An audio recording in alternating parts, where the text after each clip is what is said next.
We're going to look at a property that I found. It's on the market right now. It's actually a pretty good deal, and I'm going to run through why I think it is. And if you're looking for cash flow in Tampa, this is how you get cash flow on a $300,000 house. Let's take a look. So I'm going to narrate it a little bit here. But we see a little brick house. It's a block house for the most part. And as we go through here, you can see there's so much space. This house is like, 2,000 square feet. And, if you're going to buy a property, I think it's like $150 a square foot for pad split. Like it's really hard to beat. I mean, there's going to be 3 bathrooms here. We just saw one. And I'm thinking this house is probably going to end up being like a 10-bedroom, 3-bath house. And so, there's some work that needs to be done to the property, probably like $80,000. And once this video is over, I'll share my calculator with you guys to show you what I found. But this house right now has like the 3 bedrooms right there, the 2 bathrooms right there, and then all that space you can see. Little Dutch Brothers Coffee, man. They just opened up in Tampa. Delicious. So all that space over there is like another 3 bedrooms. So we're at like 6. It's the kitchen. Beautiful laundry room right here. I mean, this has got its own little space, accessible to everybody. And this whole room is probably another bedroom as well, but you have to remove that fireplace. So, hoping it's not a very expensive fireplace to remove. Oh man, drop ceilings need to be taken care of, probably into drywall. And then this is a very big bedroom.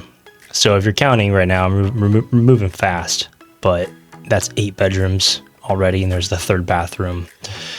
So the bathrooms actually look kind of okay. They don't need a full renovation, but like a partial to each of them.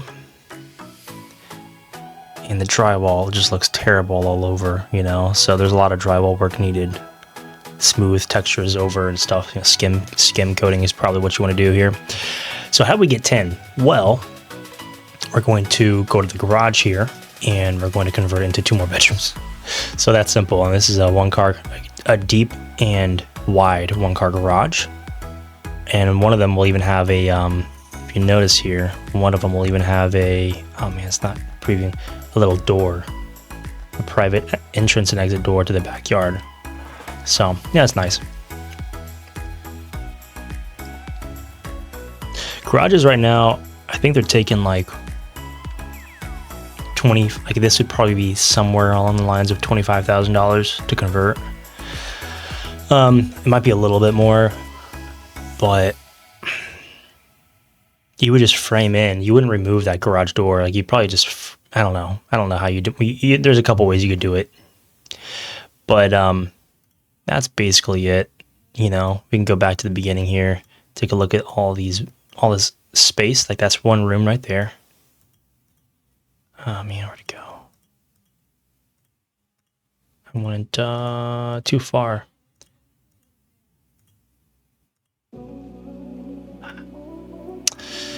Well, I think you get the idea.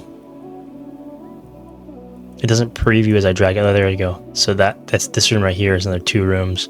But anyway, the garage probably 25,000, maybe up to 30 with you probably have to involve mini splits, or unless you got a bigger AC that could handle and duct off to those 2 rooms as well. So here's my calculator. We're going to put some numbers together. So we're looking at a purchase price of, we'll say low 300s, right? It's kind of where it is right now. I don't want to give too much away, right? In case I want to buy it. but there's ARV and rehab budget. So we're not really doing this to like burr it out, or to, we really just want to kind of keep on par with the money you put into it. So we have some closing costs, we'll put 20% down, but you may have to go to 25 So we'll do that. Probably $80,000 worth of work for the conversion, for the walls, the renovation of the kitchen, removing the fireplace, ceilings, drywall, all that kind of stuff. And then we have down here, we have interest rate terms.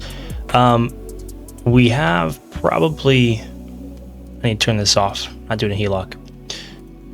We have probably $5,500 in taxes a year and probably low 3,000s for insurance. And then the cost for the furnishing cost for pad split here is, I don't know, something in the ballpark of $12,000. So really like 92, right, for the reno and then the furnishing costs. So let's go over to our expenses here, make sure I have everything here correct. We have electric, water, sewer. All this is checked true for pad split, so all that should carry over. And their pad split fee on average is about 6%. So we go here. 10 rooms. On average, we'll assume we have one turnover per room per year, so it's 10.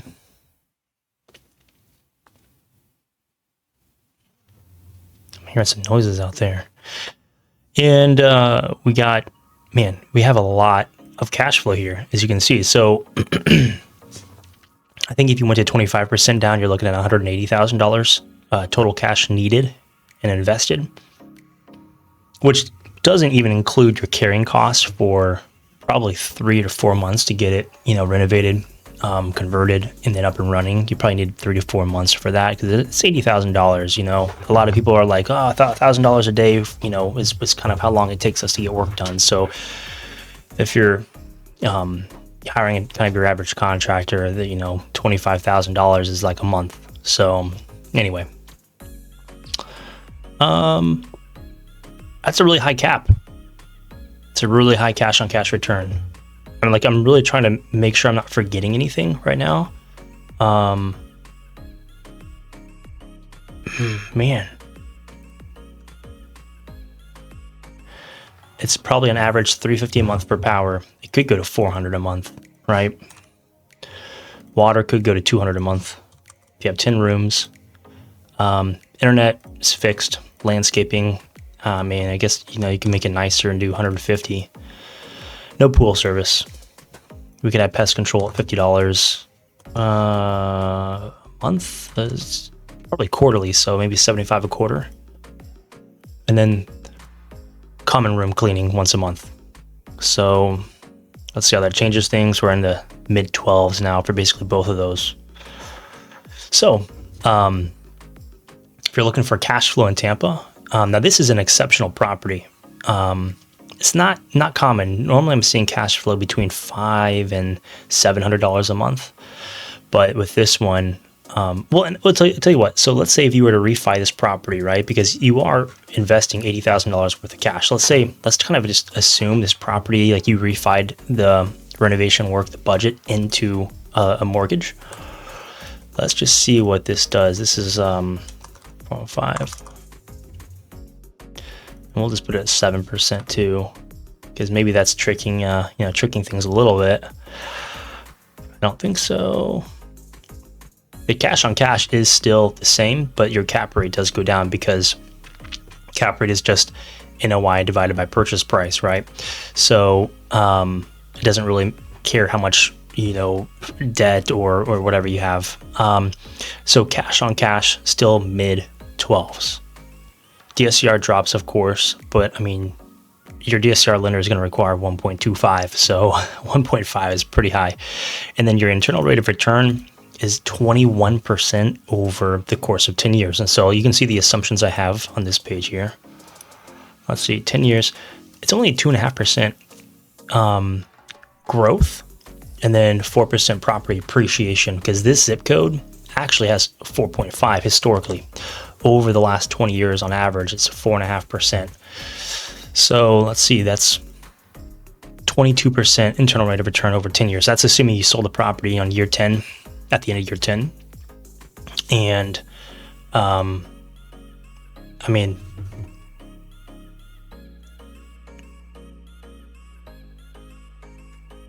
$1,000 cash flow a month.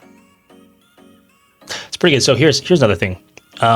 This zip code actually is about 210 a week. I know that changes things on the upside. However, it looked like the vacancy might have been a little bit lower. So we're going to put 84% on average. It's still a net gain because I think it's like a 6% decrease versus it was like a 12% increase to, or 11, whatever that is, 9% increase to the weekly rate. So, looking for some buyers, looking for people who actually want cash flow and they're not, afraid of something different, right? So a lot of people want Airbnb properties, but I think the timing is probably a little bit bad for those right now. I mean, I have some people I've been talking to who are saying that the foreigners are not coming into the States right now to tour, to travel and to do tourism for a number of reasons, some of it being tariffs and other stuff. They're just not happy. So there's some of that. It might be short-lived, right? But I don't know. In Florida, we also have hurricanes. So it's like, if you buy in the wrong place and you get hit by a hurricane pretty bad, you're out of business for like 3 months while you repair and get permits, maybe even 6 months, deal with insurance. And then 2, you have those macroeconomic factors kind of working against you. And then in Tampa as well, I guess the third thing is kind of similar to number 1. It's a little more hyper local, but in Tampa, the market's kind of saturated for a number of smaller Airbnb properties. So if you were to buy a bigger one, I think you'd be probably okay, but just keep that in mind. So this is a pad split property. You can learn more about it by my website, dylancook.com/pad split. Also, you can reach me at my contact info below, dylancook.com, dylan@dylancook.com, and I think my number's in the description. Reach out, let me know if you're looking for cash flow. You don't have to buy a 100-unit property, multifamily, to get high returns. And in fact, those are actually really hard to get those returns right now. But a smaller property like this, you build a small portfolio of them. It might take a little bit of time to find the right ones, but you'll be doing really well. Thanks for watching.